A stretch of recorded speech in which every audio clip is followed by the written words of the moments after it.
All right, welcome to the first half of the chapter 12 notes. I will say this half is probably going to be just slightly longer than the second half. So I appreciate that this is going to be a little more challenging, okay? So first off, our memorabile dictu is navigare necesse est. Vivere non est necesse. And so it means, the translation is, it is necessary to sail.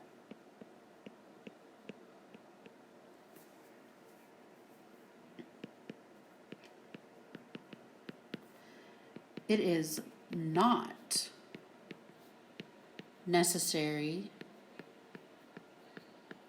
to live. I would say that someone has their priorities backwards. Okay? So this is the Latin version of a phrase attributed, okay? Attributed to Pompey the Great by Plutarch.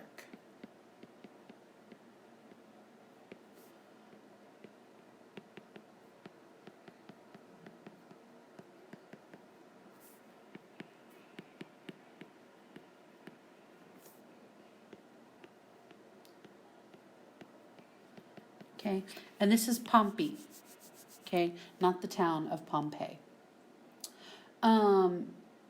Through Plutarch, okay, although written in Greek, Pompey presumably said these words to his Latin soldiers when exhorting them to complete a mission of supplying grain in very dangerous conditions. Okay, so that meaning is, I'm trying to think, how would we say that? Don't complain.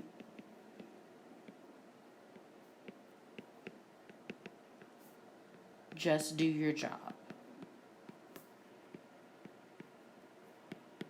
That's probably what I would say if I were reading this myself. Okay. Now, this guy, Juan Guinea, I don't know how to say his name, Juan Guinea de Sepulveda, okay? This is an important person to this story. And I'm not going to write here, but you can write, and I would write some of the things that I'm reading to you, okay, from our book. The Spanish priest de Sepulveda from 1494 to 1573 came from a well-to-do family and decided on a career as a scholar while he was still a young man. Like several prominent intellectuals of his time, he traveled to Italy for his training in literature and philosophy. So this would have been about the time of the Renaissance. So that's why you are going to Italy, because that is the birthplace of the Renaissance. And it was there that he seems to have perfected his excellent Latin style. At the University of Bologna, which he entered in 1515, he began the challenging project of producing more accurate Latin translations of Aristotle's works. Remember, Aristotle is Greek. So Aristotle is Greek. So in order for Latinists, or people who know Latin, to read them, someone has to translate them from Greek to Latin. Okay? His efforts in this field were held in such high regard that in 1526 he was named the official translator of Aristotle for the papacy. And real quick, papacy is having to do with the Pope. Okay? Upon his return to Spain, he served as advisor to Charles V, King of Spain and Holy Roman Emperor, who in 1550 convened a council of jurists, theologians, and prominent churchmen at Valladolid to consider the legal basis for the Spanish to subjugate the indigenous people of America. This kind of fits in since we just had Columbus/Indigenous Peoples Day last week. Okay. At this Congress, Sepulveda upheld the right of the Spanish Empire not only to subdue and subjugate the natives of the New World, but also to convert them to Christianity. He applied the concept of natural slavery as expounded by Aristotle in his Politics. Claiming that these people were by nature incapable of rational government and best suited for physical labor, he argued that it was better for them to be ruled by humans naturally adapted to ruling, namely the Europeans. Bartolomé de las Casas, a Dominican friar, opposed Sepulveda's arguments and upheld the rights of the indigenous peoples, maintaining that they should be free individuals, subject to Spanish government like those who resided in Spain itself. Sepulveda elaborated his argument for Spanish enslavement of Native Americans in a dialogue entitled Democrates alter sive de justis belli casus apud Indos, which means the second Democrats, or on the just reasons for war in the case of the Indians. So again, let's kind of abbreviate that. Sepulveda was for enslaving Native Americans. Again, it was called natural slavery. Okay. And then you have a Dominican friar. And I don't know, I would kind of suspect that Sepulveda was probably a Jesuit, and so a Jesuit and Dominican, they are kind of different orders of monks / priests in the Catholic Church. But Sepulveda's, I guess, mortal enemy, for lack of a better term, is this guy, Bartolomé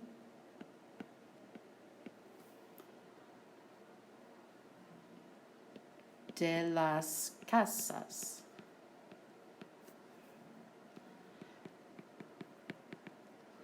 Letting Native Americans have the same rights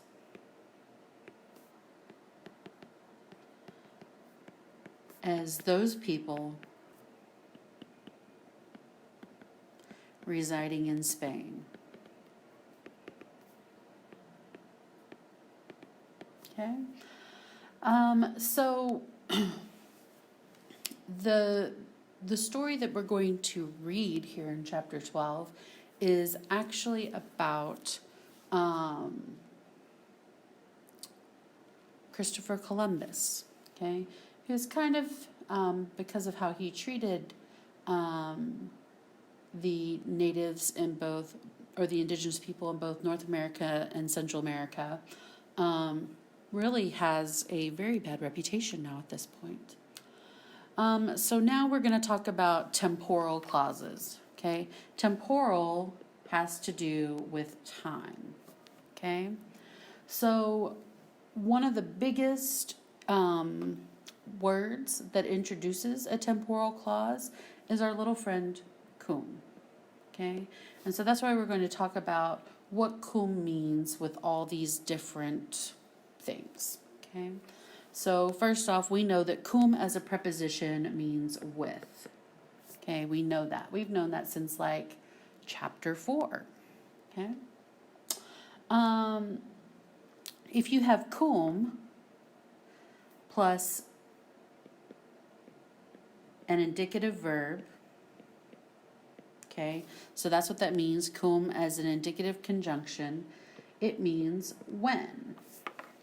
Okay, so cum with a subjunctive conjunction.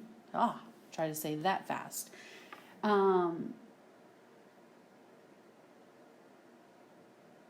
Sorry, I'm reading something now that I'm just like, no, that doesn't make sense.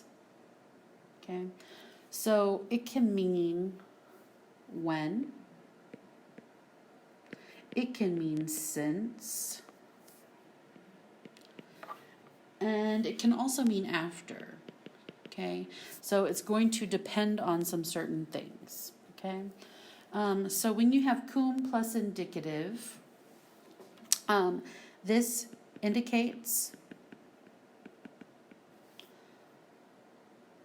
a general, unspecified,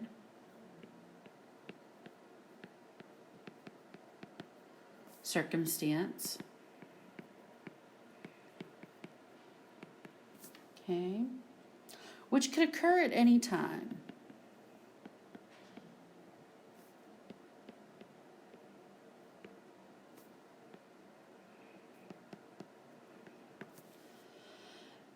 And so again, this is when cum plus an indicative verb will mean when, okay? So here we have right here, okay? This is an indicative verb, all right? So this is when we feel too much pain,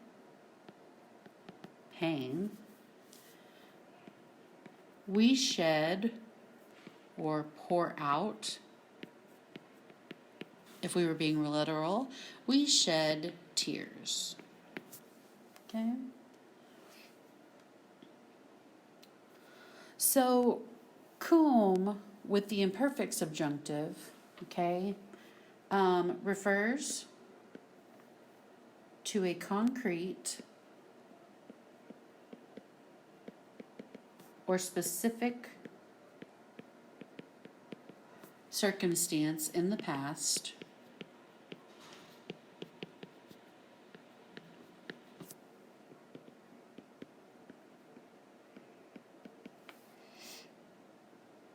during which the action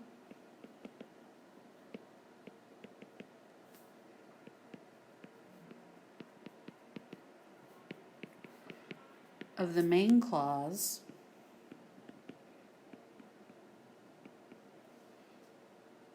occurred. Okay. Now, I know I said since, but this can be when. Actually, let me change that up. Can be translated as when. I think these lines here are supposed to kind of go up here with these. Now, real quick. Sometimes, and actually let me put that on the next line. Sometimes the causal meaning, okay, so causal, the reason for something, right? So sometimes the causal meaning of cum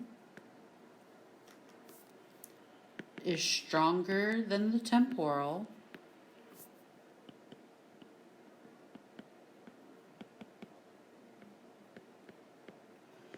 Okay, and in this case, cum means since. Okay, now there's gonna be a little give and take here, because sometimes since and sometimes after, depending on the sentence, it could possibly be interchangeable. Okay, I think it just depends on how you feel about your sentence and how you feel the sentence works in with the rest of the translation. Okay, so here's our sentence: cum tam diu navigarent. Okay, here is the the imperfect subjunctive, and we know that because here is our second principal part. Okay, nautai cupere coeperunt domum petere. Okay, so we're gonna say since, because when isn't gonna be quite as strong as what's going on here. Okay, and we'll talk about it here in a second. Okay, so since they were sailing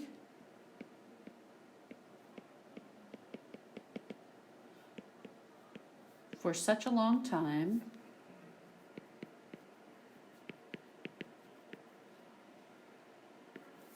the sailors began to desire to go home. Okay. Now, if I had started with when, okay, if I had said, when they were sailing for such a long time, the sailors began to desire to go home.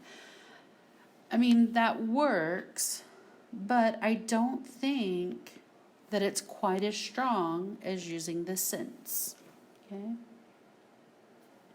All right, so let's talk about when we have cum plus the pluperfect subjunctive.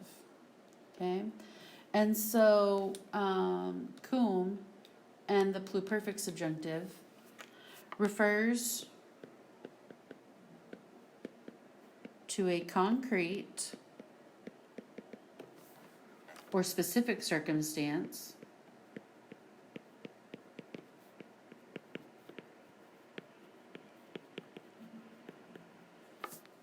in the past which occurred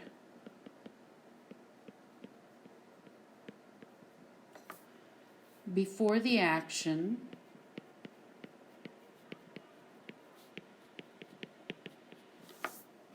in the main clause.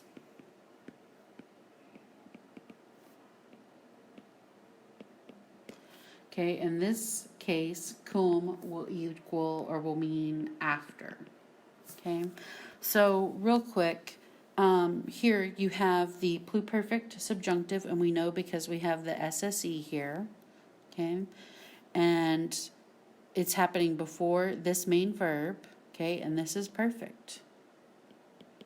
Okay, we're still going to say had as our helper here with the pluperfect subjunctive. Okay, and again, we're going to start with after. Okay, our cum here will mean after. So after they had observed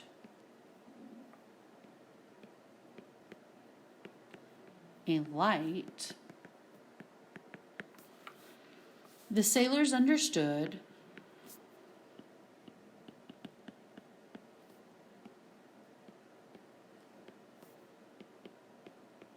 that, okay, because we have a verb of cognition, we have an infinitive back here, that they had found a new land. Okay. By the way, these sentences I think are coming straight from the chapter 12 story. Okay, so we've got a little table here. Okay, and we're going to talk about several other conjunctions as well. So the conjunction here is cum, and when you have it with an indicative verb, okay, it will mean when. Okay, so for example here, okay, both of these are indicative verbs. So this is when we read, we learn. It's true, believe it or not. All right, so when we have cum and an imperfect subjunctive verb, cum will mean when sometimes, okay? So when I was reading, whoops, not yet. When I was reading for too long a time, my eyes began to hurt.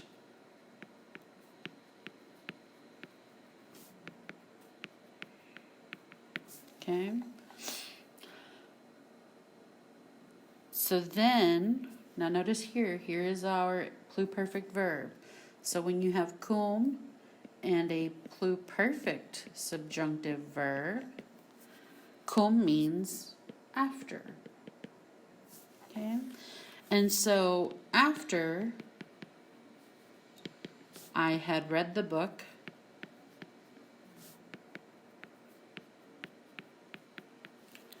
I looked for another one.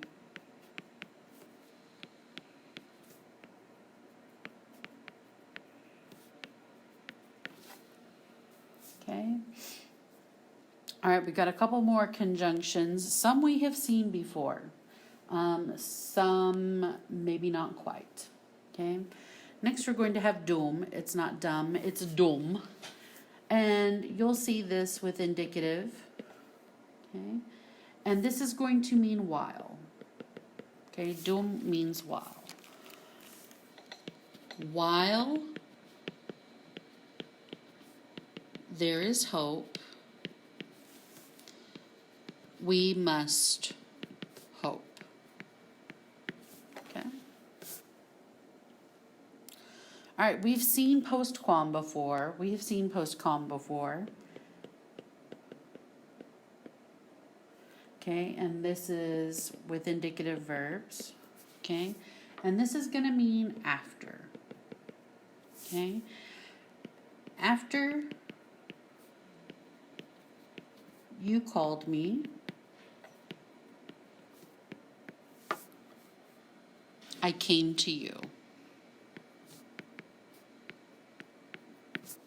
Okay. All right, we've got two more. And these last two are very close in definition, okay? We have quoties, okay, when with indicative verbs, okay? And this will mean as often as, okay? So, as often as I see you, joy seizes me. Okay? In other words, as often as I see you, it makes me happy. Okay? All right, last one, in a way, Similac. Okay? Similac, also with indicative verbs. This means as soon as. Okay, so we just had as often as, and now we have as soon as. As soon as I heard those words, I began to fear. Okay. All right, so we have a few additional kind of things.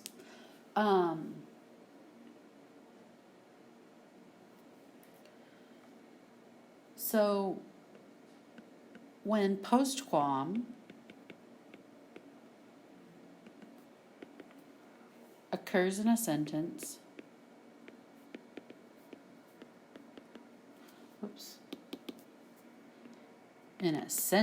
there we go, that talks about an action in the past,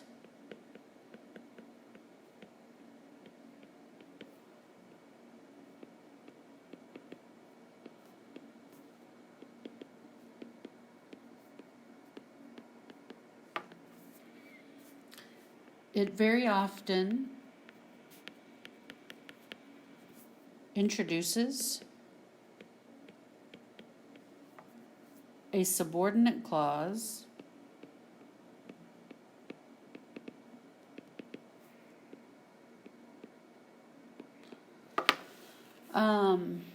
whose verb is in the perfect indicative.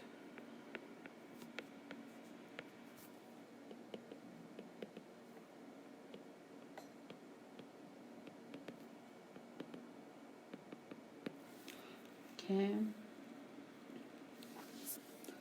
Which is what we had up there with the postquam mewo kawisti. Okay, that's what we had. All right, continuing on. Okay, so we're going to talk about something called causal clauses. Okay. A causal clause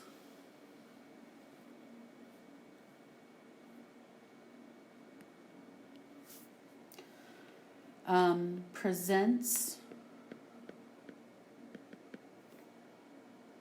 the cause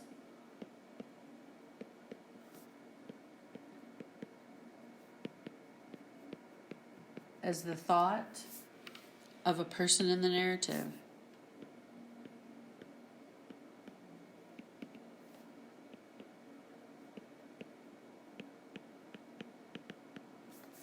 Okay.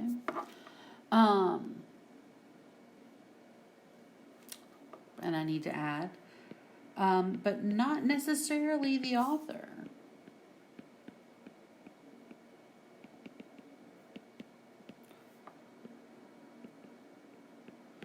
Okay. So here we're going to have a quia. Remember, quia can mean because. All right. So we learn because it is necessary to know many things.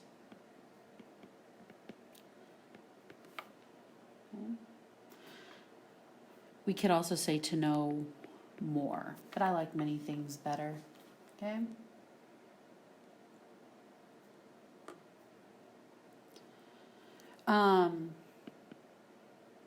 Two most common causal conjunctions are quia and quod. Okay? And in cases where you have quia and you have quod, the verb will be indicative. Okay? So, for our second example, he did not come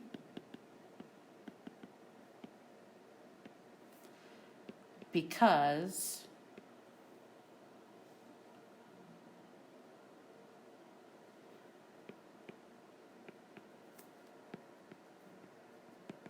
he did not have the time.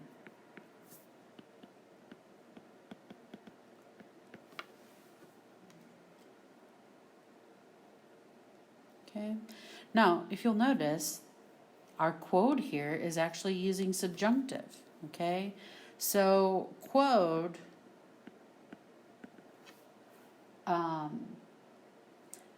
can be used to introduce a causal clause containing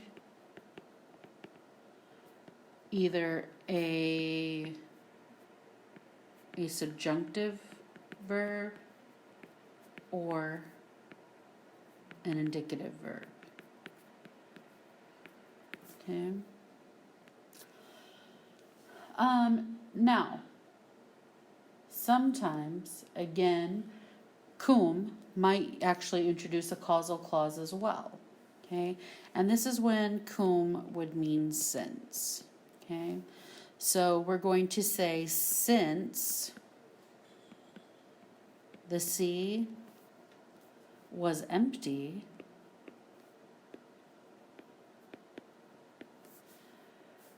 the sailors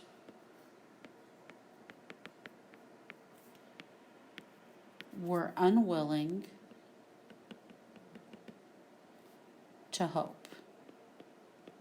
Okay.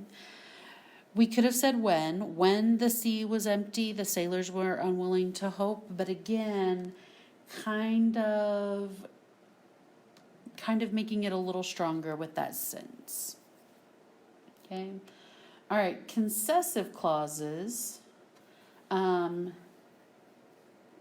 states a fact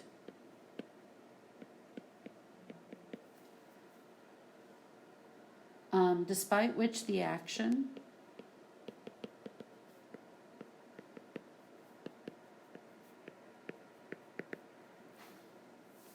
in the main clause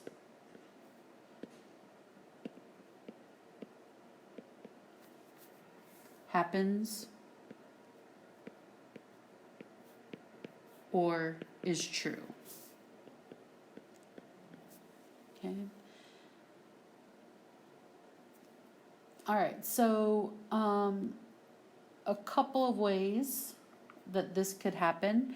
One of the most commonly used here is quam quam, okay? And remember, quam quam is going to mean although, okay? Here in my first example, Colonus is Christopher Columbus. We'll just call him Columbus. So Columbus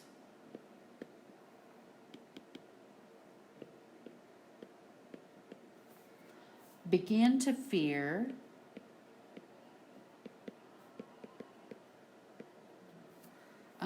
the sailors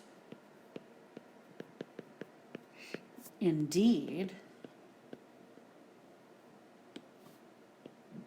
Okay, that's quidem, indeed. Although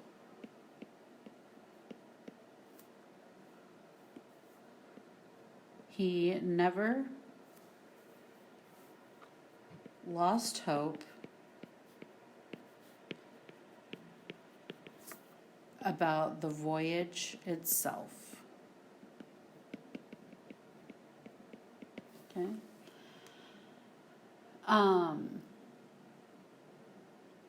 And again, we're going to see quam quam and quam vis. Okay.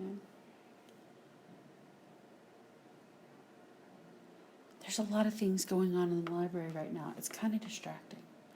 Okay.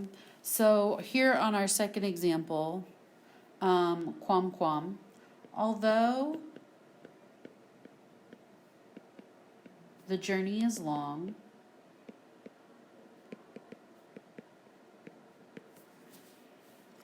we will need to go.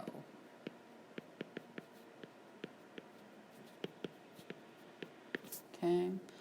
All right, on the third one here with quam vis, although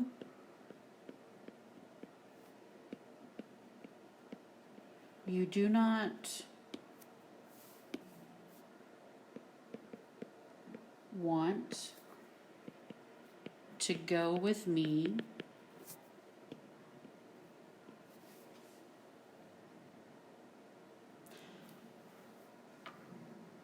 actually it shouldn't be go, this should be to come with me.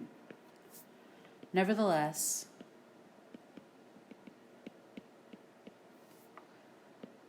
you must do this. Okay?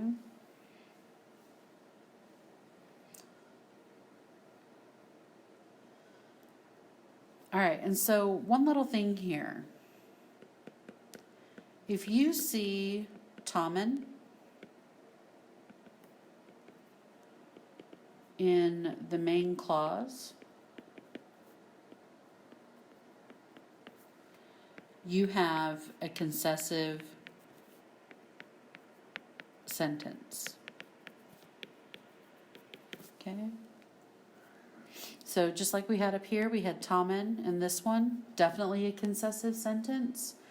Down here in the next one, we have Tommen, definitely a concessive sentence. Okay?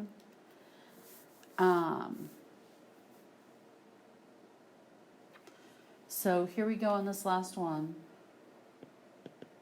Although you did not want to come with me,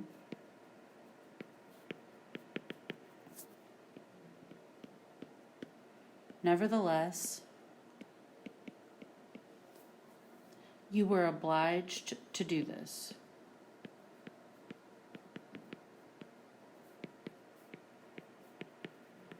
Okay, and notice this one is cum. So when you have cum and you have Tommen, then cum will mean although. All right, I appreciate your patience. Have a good day.